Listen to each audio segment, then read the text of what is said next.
जय हिंद एवरीवन। एक बार फिर से स्वागत है आपके अपने प्यारे से यूट्यूब चैनल एचके स्टडी दोस्त पर। दोस्तों, आज हम आपके लिए बायोलॉजी का एक मोस्ट इंपोर्टेंट टॉपिक लेकर आए हैं, जिस टॉपिक का नाम है ब्लड। दोस्तों, जैसे कि आप जानते हो कि ये जो टॉपिक है ये हमारे प्रत्येक एग्जाम के पॉइंट ऑफ व्यू से मोस्ट इंपोर्टेंट है। चाहे वो एग्जाम किसी भी कंपटीशन का हो या वो एग्जाम हमारे बोर्ड का हो, प्रत्येक एग्जाम के अंदर इस टॉपिक से रिलेटेड क्वेश्चन पूछे ही जाते हैं। दोस्तों, इस वजह से ये जो टॉपिक है ये मोस्ट इंपोर्टेंट हो जाता है। और मैं तो यही बोलूंगा कि इस वीडियो के लिए सभी लोगों को देखना चाहिए, क्योंकि हमारी बॉडी के बारे में हमें जानकारी होनी चाहिए कि खून का क्या काम होता है, ब्लड का क्या काम होता है, कैसे ब्लड काम करता है, ब्लड के अंदर क्या क्या चीजें पाई जाती हैं। तो इसलिए आप सभी लोग इस वीडियो को जरूर देखिएगा। वीडियो स्टार्ट करने से पहले यदि आप हमारे यूट्यूब चैनल पर न्यू हो तो प्लीज चैनल को सब्सक्राइब कर लीजिएगा, बेल आइकन को प्रेस कर लीजिएगा और इस वीडियो को ज्यादा से ज्यादा दोस्तों के साथ शेयर करिएगा, जिससे कि उनको भी पता पड़े। स्टार्ट करते हैं आज का मोस्ट इंपोर्टेंट टॉपिक, ब्लड। दोस्तों, ब्लड को हिंदी में रक्त बोलते हैं और उर्दू में लहू बोलते हैं। सही है ना? हिंदी में रक्त बोलते हैं और उर्दू में से बोलते हैं लहू। और ब्लड की स्टडी करने को हम बोलते हैं सीरोनोलॉजी या हीमेटोलॉजी। क्या बोलते हैं? सीरोनोलॉजी या हीमेटोलॉजी। ये दोनों ही नाम ब्लड की स्टडी के लिए यूज किए जाते हैं। टॉपिक स्टार्ट करने से पहले हम ब्लड के बारे में कुछ बेसिक जानकारी लेंगे कि ब्लड का एक्चुअली में मतलब क्या होता है। तो मैं आपको बताना चाहूंगा कि जो हमारा रक्त है, ब्लड है, एक प्राकृतिक कोलाइड है। क्या है भाई? एक प्राकृतिक कोलाइड है हमारा ब्लड। अब यहां पे वर्ड आया है कोलाइड। कोलाइड का क्या मतलब होता है मैं आपको बताऊंगा। वे पदार्थ जो जंतु झिल्ली में से विसरित नहीं होते हैं उन्हें कहा जाता है कोलाइड। सही है? वे पदार्थ जो जंतु झिल्ली से विसरित नहीं होते हैं उन्हें कहा जाता है कोलाइड। अब कोलाइड में हम किन्हें किन्हें रख सकते हैं? हम कोलाइड में बेटा स्टार्च को रख सकते हैं। सही है? स्टार्च को रख सकते हैं, गोंद को रख सकते हैं। सही है? और ब्लड को भी रख सकते हैं। इन सभी चीजों को हम रखते हैं बेटा कोलाइड के अंदर। अब कोलाइड की खोज किसने करी थी? कोलाइड नाम वर्ड किसने दिया था? तो एक साइंटिस्ट है बेटा हमारे, जिनका नाम था थॉमस ग्रैम। क्या था? Thomas Graham. और थॉमस ग्रैम नामक साइंटिस्ट ने ही कोलाइड नामक वर्ड दिया था। आगे चलते हैं बेटा। यह एक संयोजी ऊतक है। कहने का मतलब यह है कि जो ब्लड है वो एक कनेक्टिंग टिश्यू है। क्या है? Connecting tissue. इसे हम बोलते हैं बेटा हिंदी में संयोजी ऊतक। ये क्वेश्चन पूछा जाता है कंपटीशन एग्जाम में कि ब्लड कैसा ऊतक है, तो उसमें ऑप्शन दिए होते हैं बेटा। तो एक ऑप्शन आपको मिलेगा संयोजी ऊतक और इंग्लिश में लिखा होगा कनेक्टिंग टिश्यू, तो आप उस पर टिक कर देना। सही है? आगे चलते हैं। पीएच मान 7.4 होता है। कहने का मतलब यह है कि ब्लड का पीएच मान कितना होता है? 7.4। कितना होता है? 7.4। यहां पर एक वर्ड यूज किया गया बेटा पीएच। इसका मतलब क्या होता है? पीएच का मतलब एक्चुअली में होता क्या है मैं आपको बताना चाहूंगा। पीएच का मतलब होता है पावर ऑफ हाइड्रोजन। सही है? Power of hydrogen. जिस किसी पदार्थ के अंदर, समझिएगा आप मेरी बात को, जिस किसी पदार्थ के अंदर देखो 7 होता है बेटा न्यूट्रल। क्या होता है? न्यूट्रल। इसे बोलते हैं हम न्यूट्रल फॉर्म। अगर 7 दिया है, ना ही वो पदार्थ क्षार होगा और ना ही वो पदार्थ अम्ल होगा। अब देखो, अम्ल और क्षार को हम पहचानते कैसे, पीएच मान में कैसे रखते हैं? यदि 7 से किसी का भी ज्यादा होगा, सही है, तो वो बेटा होगा क्षार। क्या होगा? क्षार। और यदि 7 से किसी का कम हुआ तो वो होगा बेटा अम्ल। क्या होगा? अम्ल। और पीएच का मतलब क्या होता है बेटा? Power of hydrogen. कहने का मतलब यह है यदि किसी की पावर ऑफ हाइड्रोजन 7 से ज्यादा होगी तो वो जो पदार्थ है वो होगा बेटा क्या? क्षार। क्या होगा? क्षार। और यदि किसी का पावर ऑफ हाइड्रोजन 7 से कम होती है, 1 2 3 4 5 6 होती है या 6.5 भी होती है, तो वो बेटा होगा क्या? अम्ल। क्या होगा बेटा? अम्ल। आई होप आपका ये कॉन्सेप्ट क्लियर हो गया होगा। आगे चलते हैं। अब देखो, मेल में 5.5 लीटर पाया जाता है। क्या? ब्लड पाया जाता है। मेल में कितना खून पाया जाता है बेटा? 5.5 लीटर। कितना? 5.5 लीटर। और वहीं दूसरी ओर जो हमारी महिलाएं हैं, फीमेल है, उनके अंदर पाया जाता है 5 लीटर। कितना? 5 लीटर। इसी वजह से जो मेल होते हैं जो मेल होते हैं वो अधिक शक्तिशाली माने जाते हैं अपेक्षा फीमेल के। सही है। आगे देखो, अब बात आती है भाई ब्लड का निर्माण कैसे होता है। सही है। अब बात आती है ब्लड का निर्माण कैसे होता है, कि बॉडी के अंदर ब्लड बनता कहां पर है। सही है। तो मैं आपको बताना चाहूंगा बॉडी के अंदर ब्लड दो प्रकार से बनता है। कितने प्रकार से? दो प्रकार से। एक तो बनता है बेटा लीवर के अंदर। किसके अंदर? लीवर के अंदर। और एक बनता है बेटा वॉन मैरो के अंदर। किसके अंदर? वॉन मैरो के अंदर। लेकिन मतलब दोनों का अलग अलग है। सही है। लीवर का मतलब अलग है और वॉन मैरो का मतलब अलग है। अब मेरी बात समझो। देखो, लीवर में जो रक्त बनता है बेटा वो बनता है छोटे बच्चों के अंदर। जब कोई बच्चा अपनी मां के पेट के अंदर होता है तब उसके अंदर जो ब्लड बनता है वो बनता है बेटा भ्रूण में। किसमें बनता है? भ्रूण में। सही है। और वही बच्चा जब वयस्क हो जाता है, कहने का मतलब वही बच्चा वयस्क हो जाता है, जवान हो जाता है, तो उसके अंदर खून बनता है बेटा। किसमें? वॉन मैरो में। अब आप बोलोगे कि वॉन मैरो क्या होती है। सही है। मैं आपको बताना चाहूंगा कि वॉन मैरो, आपने सभी ने चिकन या मटन जरूर खाया होगा। सही है। आपने सभी ने चिकन या मटन जरूर खाया होगा और आपने देखा होगा कि हड्डियां होती हैं उनके अंदर एक तत्व भरा हुआ होता है। सही है। जिसे चूसने में काफी अच्छा लगता है। सही है। तत्व भरा हुआ होता है, उसी तत्व को बोलते हैं बेटा वॉन मैरो। क्या बोलते हैं? वॉन मैरो। और उसी के अंदर होता है बेटा खून बनता है। वहां पर क्या बनता है? ब्लड। क्या बनता है? ब्लड। आई होप आपको ये दोनों ही अच्छी तरह से समझ में आ गए होंगे। एक बार और समझिएगा, जो भ्रूण के अंदर ब्लड बनता है वो बेटा बनते हैं छोटे बच्चों के अंदर, जब बच्चा अपनी मां के पेट के अंदर होता है। सही है। और बोन मैरो के अंदर खून बनता है तब बेटा जब वही बच्चा वयस्क होता है या जवान हो जाता है। सही है। आई होप आपको ये अच्छी तरह से समझ में आ गया होगा। अब देखो, अब बात आती है कि भाई खून का निर्माण तो हो गया। सही है। खून का निर्माण तो हो गया कि खून स्टोर कहां पे होता है, कहां पे रखा जाता है, खून कहां पर स्टोर होता है। तो मैं आपको बताऊंगा बेटा, खून स्टोर होता है स्प्लीन में। किसमें? स्प्लीन। इसे बोलते हैं बेटा पिलिया या तिल्ली। क्या बोलते हैं? पिलिया या तिल्ली। अब ये पिलिया या तिल्ली कहां पाई जाती है, ये भी तो बात है ना। तो ये कहां पर पाई जाती है? ये बेटा पाई जाती है हमारे स्टोमक के बाएं साइड पर। कहां पर पाई जाती है बेटा? पेट की बाएं साइड पर ये पाई जाती है। सही है। और इसी के अंदर हमारा ब्लड स्टोर होता है। क्या होता है बेटा? इसी के अंदर हमारा ब्लड स्टोर होता है। ब्लड स्टोर कहां पर होता है? अगर आपसे क्वेश्चन पूछे जाए कि ब्लड बैंक, ब्लड बैंक के नाम से कौन सा अंग जाना जाता है, तो आप क्या बताओगे? आप तुरंत खोपड़ी में छेद कर देना क्वेश्चन की, आप आंसर लगा देना पीलिया या तिल्ली। सही है। पीलिया या तिल्ली। और इंग्लिश में लिखा होगा बेटा स्प्लीन। क्या लिखा होगा? स्प्लीन। अब देखो स्प्लीन का कार्य क्या होता है? ब्लड को स्टोर भी करना। सही है। और अगर आपसे पूछा जाए, अगर आपसे क्वेश्चन पूछा जाए कि भाई जो ब्लड है वो कहां पर नष्ट होता है या कहां पर मर जाता है, तो वो भी बेटा मर जाता है कहां पर? कब्र, जिसे हम बोलते हैं कब्र के नाम से भी हम इसी को जानते हैं। बनता भी इसी में है, स्टोर भी इसी में रहता है। सही है। स्टोर भी इसी में रहता है और मर भी इसी में जाता है। सही है।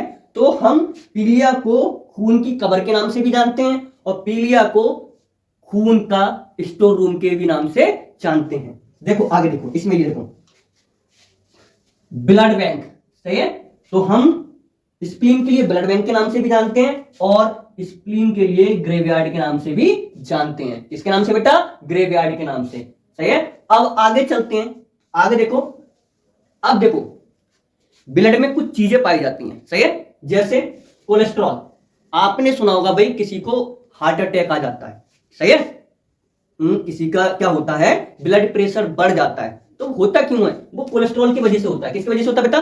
कोलेस्ट्रॉल की वजह से। यदि किसी मनुष्य के अंदर कोलेस्ट्रॉल की मात्रा 200 से ज्यादा होगी, सही है, या कम होगी, तो उसे अटैक आने की प्रॉब्लम हो सकती है।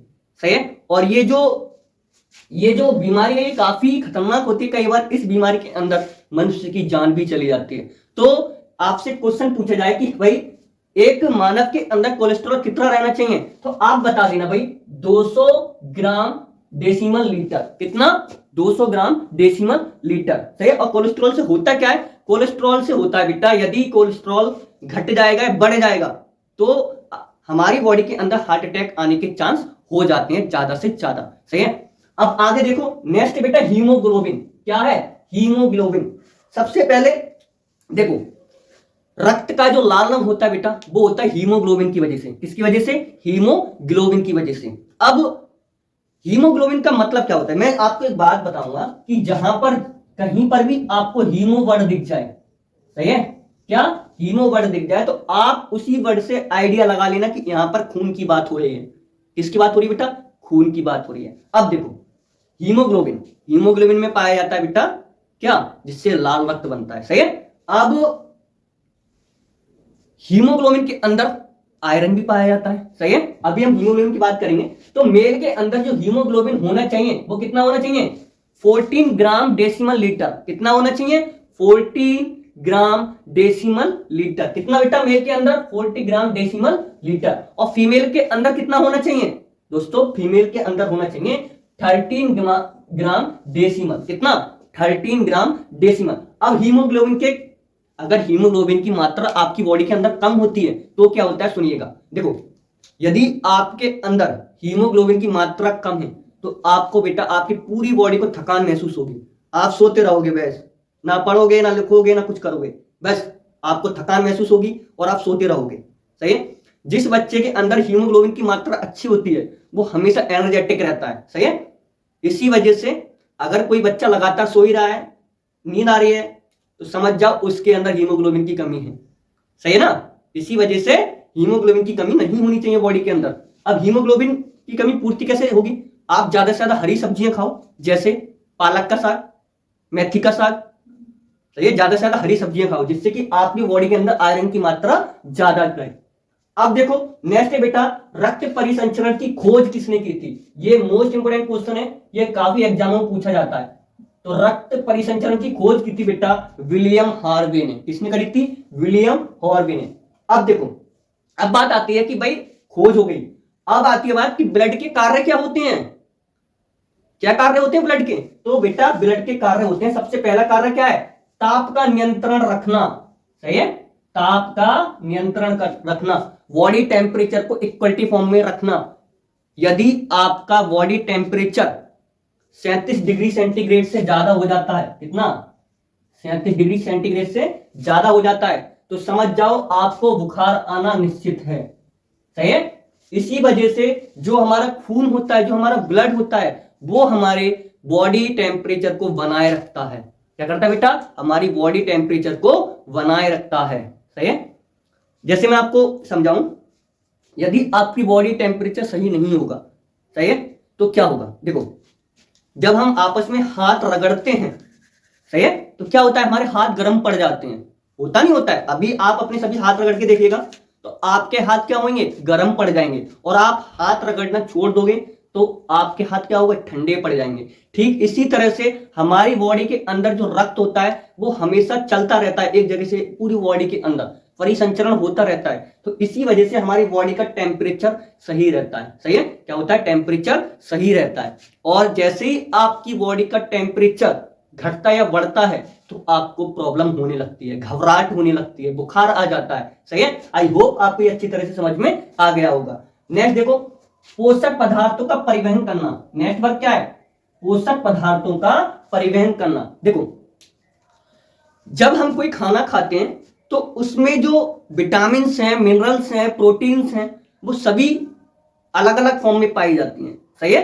तो खाना जब हम खाते हैं, जब खाना पचता है, सही है, खाना जब पचता है तो हमारे रक्त के द्वारा ही हमारे जितने भी पोषक पदार्थ हैं जो हमारी बॉडी के लिए यूजफुल हैं वो पूरी बॉडी के तक पहुंचाए जाते हैं। किसके द्वारा? किसके द्वारा? रक्त के द्वारा, ब्लड के द्वारा पूरी बॉडी के अंदर वो पोषक तत्वों को पहुंचाया जाता है, सही है।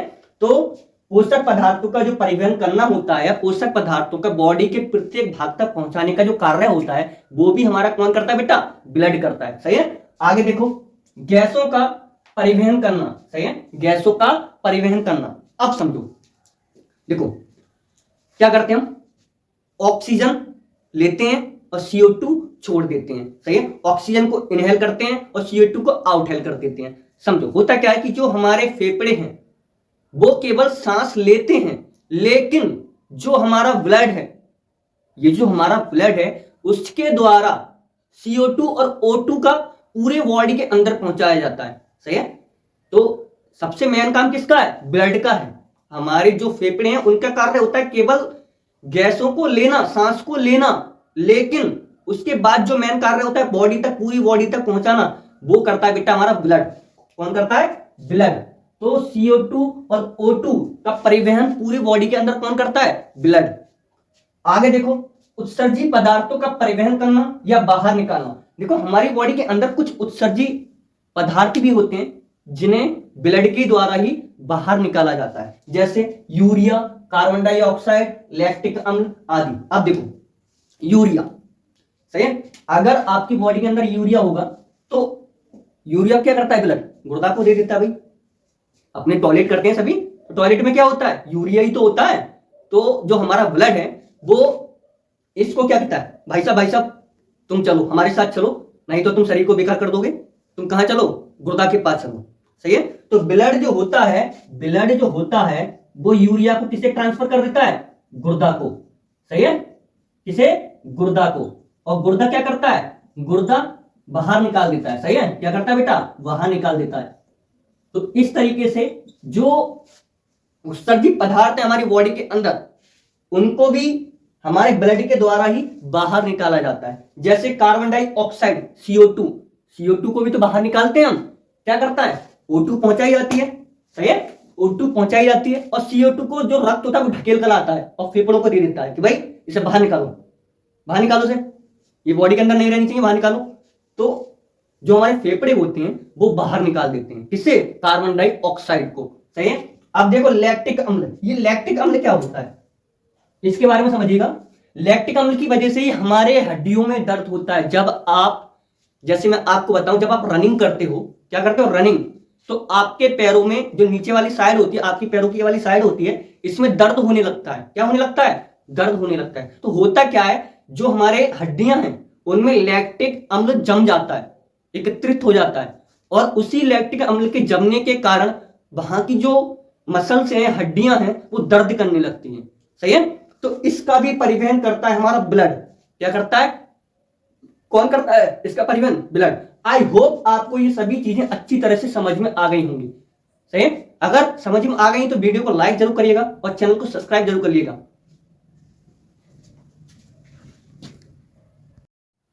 आगे चलते हैं। आगे देखिए स्टूडेंट्स, अब आती है बात रक्त। ब्लड के अंदर क्या क्या चीजें पाई जाती हैं, या ब्लड किन चीजों से मिलकर बना होता है? तो ब्लड के अंदर दो चीजें पाई जाती हैं बेटा, एक पाया जाता है प्लाज्मा और दूसरा पाया जाता है कॉर्पस्कल्स, या बोलते हैं हम जिन्हें रुधिराणु। क्या बोलते हैं? रुधिराणु। प्लाज्मा का जो परसेंटेज होता है बेटा वो होता है 60%। कितना? 60%। और वहीं दूसरी और रुधिराणु का कितना परसेंट होता है? 40%। सही है। तो ये दोनों मिलकर हो जाते हैं कितने? 100%। और इन्हीं दोनों से मिलकर बना होता है हमारा ब्लड। क्या बना होता है बेटा? ब्लड। अब देखो प्लाज्मा, प्लाज्मा क्या होता है? प्लाज्मा बेटा एक होता है तरल पदार्थ। क्या होता है? तरल पदार्थ। और ये दिखने में होता है बेटा थोड़ा ये पीला कलर के होता है। कैसा? पीला कलर का। सही है, पीले रंग का। प्लाज्मा कैसा होता है? पीले रंग का। सही है। अब प्लाज्मा जो है वो, प्लाज्मा दो भागों में बांटा जाता है, या प्लाज्मा के अंदर दो चीजें और पाई जाती हैं जिनसे मिलकर प्लाज्मा बना होता है। एक होता है बेटा फाइब्रोनोजन। क्या होता है? फाइब्रोनोजन। क्या होता है? फाइब्रोनोजन। और दूसरा होता है बेटा ट्रायोवेन। क्या होता है? ट्रायोवेन। लेकिन इसमें जो फाइब्रोनोजन है ये मोस्ट इंपोर्टेंट है। सही है। एक क्वेश्चन पूछा जाता है कि जब किसी व्यक्ति को चोट लग जाती है और उसका जब रक्त निकलता है तो उसका रक्त का थक्का किस चीज के द्वारा, किसके द्वारा जमता है, या रक्त का थक्का कैसे जम जाता है? बेटा वो जमता है फाइब्रोनोजन के द्वारा। किसके द्वारा? फाइब्रोनोजन के द्वारा। इसी के द्वारा हमारे रक्त का थक्का जमता है, या ये ब्लड क्लॉटिंग के रूप में यूज होता है। सही है। यदि ये हमारी बॉडी के अंदर, प्लाज्मा के अंदर नहीं पाया जाएगा तो हमारा रक्त का थक्का नहीं जमेगा। सही है। तो बेटा प्लाज्मा के अंदर कम से कम 92% वाटर पाया जाता है। कितना? 92%। अगर हम प्लाज्मा के 100% की बात करें बेटा, प्लाज्मा के 100% की बात करें तो इसमें 92% क्या पाया जाता है? वाटर। क्या पाया जाता है बेटा? वाटर। और जो शेष रह जाता है 8% जो रह जाता है उसमें पाई जाती है बेटा प्रोटीन्स, मिनरल्स, सही है, proteins, minerals, glucose, carbon dioxide, ये जो 8% जो बचता है वो इनके अंदर पाई जाती हैं सभी चीजें। क्या क्या पाई जाती हैं? प्रोटीन पाई जाती हैं, मिनरल्स पाई जाती हैं, ग्लूकोज पाया जाता है और कार्बन डाइऑक्साइड पाया जाता है। बेटा जो प्लाज्मा है उसी के द्वारा, रक्त के अंदर क्या होता है? प्लाज्मा, और प्लाज्मा के ही द्वारा पूरी बॉडी के अंदर कार्बन डाइऑक्साइड का परिवहन कराया जाता है। सही है, पूरी बॉडी के अंदर कार्बन डाइऑक्साइड का परिवहन कराया जाता है किसके द्वारा? ब्लड के अंदर पाया जाता है प्लाज्मा के द्वारा। सही है, तो आई होप आपको ये अच्छी तरह से समझ में आ गया होगा। अब बात करते हैं बेटा रुद्राणु की। किसकी? रुद्राणु की। रुद्राणु पाए जाते हैं बेटा रक्त के अंदर 40%। कितने? 40%। और इन्हें हम 3 भागों में विभाजित करते हैं। कितने भागों में? रुद्राणु के लिए 3 भागों में विभाजित करते हैं। नंबर 1 आरबीसी, जिसे हम बोलते हैं रेड ब्लड सेल्स या लाल रुधिर कणिकाएं। Number 2 WBC, white blood cells या सफेद रुधिर कणिकाएं। सही है, और तीसरी आती है बेटा प्लेटलेट्स। क्या आती है? प्लेटलेट्स। तो इन 3 भागों में हम विभाजित करते हैं किसके लिए? रुद्राणु के लिए। किसके लिए? रुद्राणु के लिए। अब देखो, आपने सभी ने आरबीसी, डब्ल्यूबीसी, प्लेटलेट्स तो सुना है, लेकिन इनका बायोलॉजिकल नाम आपने नहीं सुना होगा। तो आज इनका बायोलॉजिकल नाम सुनिए। आरबीसी को हम बायोलॉजी फॉर्म में बोलते हैं एरिथ्रोसाइट। क्या बोलते हैं? एरिथ्रोसाइट। और डब्ल्यूबीसी को बोलते हैं बेटा ल्यूकोसाइट। क्या बोलते हैं? ल्यूकोसाइट। और प्लेटलेट्स को बोलते हैं बेटा फिम्ब्रोसाइट। क्या बोलते हैं? फिम्ब्रोसाइट। अब देखो, आरबीसी की कितनी संख्या होती है बॉडी के अंदर? 50 लाख, या आप 5 मिलियन भी बोल सकते हो। सही है, 5 मिलियन भी आप बोल सकते हो। 50 लाख बॉडी के अंदर आरबीसी पाई जाती है, रेड ब्लड सेल्स पाई जाती हैं। अगर इतने से कम हुई तो आपके अंदर बीमारियां होने लगेंगी। सही है, या बीमारियां होने लगेंगी। सही है, इनकी कमी से कौन सा रोग होता है? आरबीसी की कमी से कौन सा रोग होता है? अगर बॉडी के अंदर आरबीसी की कमी आ जाए तो कौन सा रोग होता है? एनीमिया। कौन सा रोग होता है? एनीमिया। सही है, अब बात करते हैं बेटा, और इनका जीवन काल कितना होता है? 120 डेज। कितना होता है? 120 डेज। ये होता है इनका जीवन काल। सही बेटा, तो यदि आपसे आरबीसी के बारे में कोई भी चीज पूछी है, उसका बायोलॉजिकल नेम पूछा जाए तो होता है एरिथ्रोसाइट। अगर उनकी संख्या पूछी जाए बॉडी के अंदर तो होती है बेटा 50 लाख, और उनका जीवन काल पूछा जाए तो होता है 120 डेज, और इसके द्वारा होने वाला रोग का नाम पूछा जाए तो होता है बेटा एनीमिया। कौन सा होता है? एनीमिया। अब चलते हैं डब्ल्यूबीसी के ऊपर। डब्ल्यूबीसी का जो बायोलॉजिकल नेम है वो है ल्यूकोसाइट। क्या है? ल्यूकोसाइट। इसके अंदर बॉडी के अंदर संख्या होती है इसकी 10,000। कितनी होती है? 10,000। एक ह्यूमन बॉडी के अंदर कितनी डब्ल्यूबीसी पाई जाती है? 10,000। और बेटा इनका जीवन काल होता है कितना? 4 डेज। कितना होता है? 4 डेज। सही है, आपको डब्ल्यूबीसी भी अच्छी तरह से समझ में आ गई होंगी। अब चलते हैं बेटा प्लेटलेट्स की तरफ। इनका जो बायोलॉजिकल नेम है वो है फिम्ब्रोसाइट। क्या है? फिम्ब्रोसाइट। सही है, इनकी संख्या कितनी होती है? 2 लाख। कितनी होती है? 2 लाख। और इनका जीवन काल कितना होता है? 7 दिन। सही है, 7 दिन के अंदर ये बॉडी के अंदर ही मर जाती हैं। सही है, सही है ना? तो प्लेटलेट्स 7 डेज तक जीवित रह सकती हैं। अब बात करते हैं बेटा एक एक करके इनकी पूरी डिटेल के बारे में। इनके कार्य क्या होते हैं, इनके अंदर केंद्रक पाया जाता है या लिम्फोसाइट पाई जाती हैं, क्या क्या चीजें इनके अंदर पाई जाती हैं, लाइसोसोम प्रेजेंट होता है या नहीं होता है, वो सभी एक एक करके इनके बारे में पढ़ेंगे। सही है, तो सबसे पहले आता है बेटा आरबीसी। क्या बोलते हैं? आरबीसी। इसकी फुल फॉर्म होती है रेड ब्लड सेल्स। क्या होती है? रेड ब्लड सेल्स या लाल रुधिर कणिकाएं। अब देखो, ये आकार में होती है बेटा गोल। कैसी होती है? गोल। इन्हें जब आप देखोगे सूक्ष्मदर्शी से तो आपको ये गोल दिखाई देंगी, लाल कलर की। कैसी कलर की? लाल कलर की गोल। सही है, और जब ये ऊंचाई पर जाती है बॉडी के अंदर, जैसे ऊंचाई पर जाती है तो ये आकार में बढ़ जाती है। सही है, क्या होता है? आकार में बढ़ जाती है, इनका आकार बढ़ जाता है। सही है, अब देखो लाइसोसोम, इनके अंदर लाइसोसोम प्रेजेंट नहीं होता है बेटा।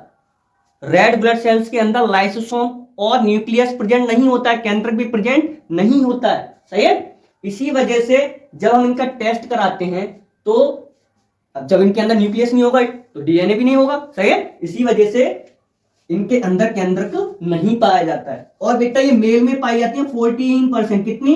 14%। सही है, मेल में कितनी पाई जाती है? 14%। और फीमेल में पाई जाती है बेटा ये 13%। कितनी पाई जाती है? 13%। क्या पाई जाती है बेटा? WBC, sorry RBC. क्या पाई जाती है? आरबीसी। और इनकी जीवन अवधि कितनी होती है? 120 डेज। कितनी होती है बेटा? 120 डेज। सही है, 120 डेज के बाद ये क्या हो जाती है? मर जाती है। सही है, और ये रुद्राणु का 95% होता है। ये मोस्ट इंपोर्टेंट लाइन है इसकी। जो हमारे रुद्राणु होते हैं, ये जो हमारे कॉर्पस होते हैं, उसका ये 95% भाग होता है क्या, WBC का। सही है। अब देखो ब्लड के अंदर पाई जाती है बेटा आरबीसी, सही है, और आरबीसी के अंदर पाई जाती है एचबी। सही है, सही है। ब्लड के अंदर पाई जाती है आरबीसी और आरबीसी के अंदर पाया जाता है क्या, एचबी। सही है। आरबीसी के अंदर आयरन पाया जाता है, नॉर्मल ये समझिएगा। और इसकी कमी से कौन सा रोग होता है बेटा, एनीमिया। कौन सा रोग होता है, एनीमिया। सही है। आई होप ये अच्छी तरह से आपको समझ में आ गया होगा। अब बात करते हैं WBC के बारे में, व्हाइट ब्लड सेल्स के बारे में, जिन्हें हम बोलते हैं सफेद रुधिर कणिकाएं। सही है। इनका आकार बेटा अनिश्चित होता है, इनका कोई भी आकार नहीं होता है। सही है।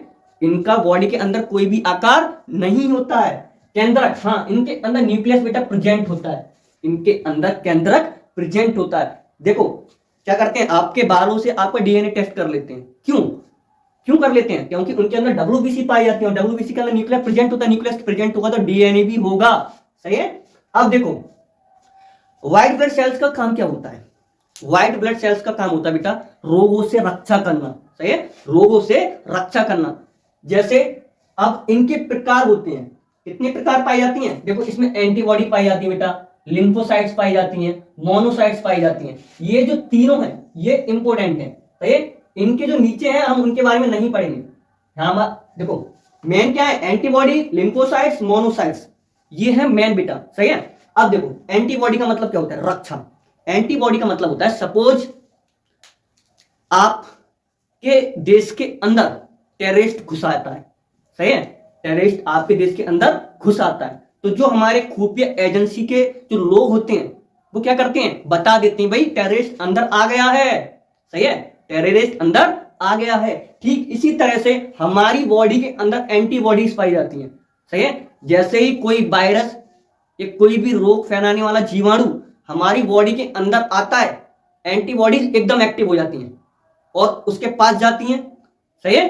अब एंटीबॉडीज एक्टिव हो जाती है, उसे पहचान लेती है, हाँ भाई रोग आ गया है अंदर, कि वायरस आ गया है अंदर। अब वो कहां पर जाती हैं, वो जाती है बेटा लिम्फोसाइट के पास। किसके पास, लिम्फोसाइट्स के पास। लिम्फोसाइट से बोलती हैं ये चचा उठो उठो कि दुश्मन आ गया है उसे मारो। एंटीबॉडीज लिम्फोसाइट से बोलती हैं जाके चचा उठो दुश्मन आ गया है उसे मारो। अब लिम्फोसाइट क्या करते हैं बेटा, लिम्फोसाइट जो होती है वो इसका भक्षण कर लेते हैं, उन पे अटैक कर देते हैं, उनको मार देते हैं। सही है। क्या करते हैं, एंटीबॉडी का काम होता है रक्षा करना, केवल बताना कि दुश्मन आपकी बॉडी के अंदर एंटर कर गया है। सही है। और लिम्फोसाइट का मतलब होता है उसी दुश्मन को नष्ट करना। क्या बेटा, उसी दुश्मन को नष्ट करना। अब देखो मोनोसाइट्स का मतलब क्या होता है, मोनोसाइट्स का मतलब होता है जब ये इनको मारती हैं तो मोनोसाइट जो होती है वो खा लेती हैं और इनसे खाने से इनका आकार क्या होता है, बड़ा हो जाता है। ये आकार में कैसी हो जाती है बेटा, बड़ी हो जाती है। सही है, आकार इनका बढ़ जाता है। सही है। अब ये न्यूट्रोफिल, ओसिनोफिल, बेसोफिल, इनके बारे में हम नहीं पढ़ेंगे क्योंकि ये इंपोर्टेंट नहीं है। तो WBC का कार्य क्या होता है, WBC का जो मेन कार्य होता है वो हमारी बॉडी की रक्षा करना होता है, हमारी बॉडी को रक्षा प्रदान करना होता है। बेटा कुछ रोग ऐसे होते हैं जिसमें हमारी जो एंटीबॉडीज हैं, लिम्फोसाइट्स हैं, यही खत्म हो जाती हैं, वो इनको ही नष्ट कर देती हैं। जैसे बेटा HIV, सभी ने सुना है HIV, एड्स तो सुना होगा, एड्स। इन लोगों के अंदर क्या होता है बेटा, ये हमारे लिम्फोसाइट पर ही अटैक करते हैं, लिम्फोसाइट को ही खत्म कर देते हैं। और जैसे ही लिम्फोसाइट खत्म होता है हमारी पूरे बॉडी का रक्षा कवच टूट जाता है। सही है। और जैसे ही रक्षा कवच टूटता है, जैसे ही रक्षा कवच टूटता है हमारी बॉडी के अंदर विभिन्न विभिन्न प्रकार के रोग फैल जाते हैं। सही है। जैसे एवेंजर एंड गेम के अंदर वो लास्ट में जो शील्ड बनाते हैं तो उसे शील्ड को तोड़ देते हैं, तो थाइनोस की टीम होती है वो शील्ड को तोड़ देती है। अब जितने भी थाइनोस के जो गद्दार होते हैं उसमें घुस जाते हैं अंदर। ठीक उसी तरह से ये जो रोग हैं, ये जो रोग हैं, इन रोगों के द्वारा लिम्फोसाइट्स को, एंटीबॉडीज को खत्म कर दिया जाता है, नष्ट कर दिया जाता है और ये पूरी बॉडी के अंदर फैल जाते हैं। अब बात आती है बेटा प्लेटलेट्स की, किसकी, प्लेटलेट्स की, जिसे हम बोलते हैं डिम्बाणु। सही है। इनका आकार होता है बेटा उत्तर लेंस की तरह। कैसे, उत्तर लेंस की तरह। सही है। केंद्रक इनके अंदर प्रेजेंट नहीं होता है, इनके अंदर केंद्रक प्रेजेंट नहीं होता है और ये भी हमारी बॉडी को क्या करती हैं, शक्ति प्रदान करती हैं, एनर्जी प्रदान करती हैं, ऊर्जा प्रदान करती हैं। सही है। रोगों से लड़ने के लिए एनर्जी प्रदान करती हैं। सही है। और यदि प्लेटलेट्स कम हो जाती हैं, देखो आपने सुना होगा नॉर्मल कि भाई डेंगू किसी को हो जाता है तो बोलते हैं प्लेटलेट्स गिर गई, प्लेटलेट्स कम हो गई, सही है। तो डेंगू के अंदर नॉर्मल प्लेटलेट्स कम हो जाती हैं, सही है। मलेरिया है, डेंगू है, और हम बात करते हैं कि प्लेटलेट्स को बढ़ा कैसे सकते हैं। आप बकरी का दूध पी सकते हैं, सही है, बकरी का दूध पी सकते हैं, गिलो पी सकते हैं, गिलो पी सकते हैं आप, सही है। और एलोवेरा खा सकते हैं, एलोवेरा का अंदर चिपचिपा पदार्थ जो होता है उसे, और कुछ फ्रूट्स हैं जैसे कीवी खा सकते हैं, सही है। तो यदि किसी का रक्षा कवच खराब है, WBC की मात्रा उनके अंदर कम है, तो उन्हें बेटा जो नॉर्मल भी रोग हैं वो भी उन्हें बीमार कर देंगे, सही है। तो आई होप ये आपको तीनों चीजें अच्छी तरह से समझ में आ गई होंगी। यदि आपको ये सभी चीजें अच्छी तरह से समझ में आ गई हैं तो प्लीज वीडियो को लाइक करिएगा, चैनल को सब्सक्राइब करिएगा इसी वीडियो को, और ऐसी वीडियो पाने के लिए आज की वीडियो यहीं पे समाप्त करते हैं। जय हिंद, जय भारत।